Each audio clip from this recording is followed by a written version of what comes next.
Полицейские Джон и Ричард патрулировали район, наслаждаясь спокойным и безмятежным днем.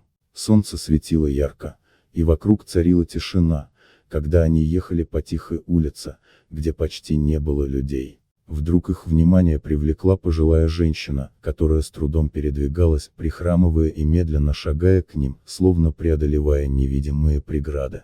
Сначала они просто наблюдали за ней, удивляясь ее медленным шагам, но затем, не удержавшись от смеха, начали насмехаться. «Смотрите, как она идет, словно несет на себя тяжелый груз», — подшучивал Ричард, и его смех подхватил Джон, который не мог сдержать улыбку. Пожилая женщина, услышав насмешки, остановилась и озадаченно посмотрела на них, пытаясь осмыслить ситуацию. Она не могла понять, почему полицейские смеются над ней, и это смущение только усиливало ее недоумение и чувство растерянности. Каждое их слово, полное издевки, словно ранило ее.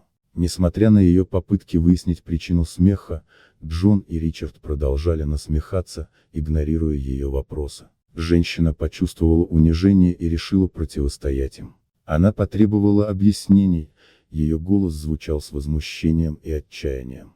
Это вызвало у полицейских новый приступ смеха. Тогда она пригрозила пожаловаться их начальству.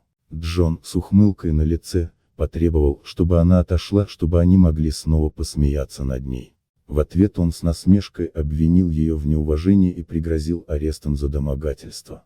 Несмотря на угрозы, женщина не сдавалась и все настойчивее требовала объяснений.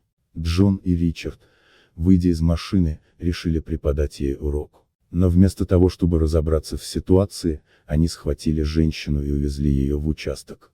Когда они прибыли, капитан полиции Уильям взглянул на задержанную и замер. Перед ним стояла его мать. В ужасе он посмотрел на своих подчиненных, осознав, что они унизили и арестовали невиновную женщину, даже не подозревая, кто она на самом деле. В результате Джон и Ричард были немедленно уволены. Их карьера в полиции закончилась.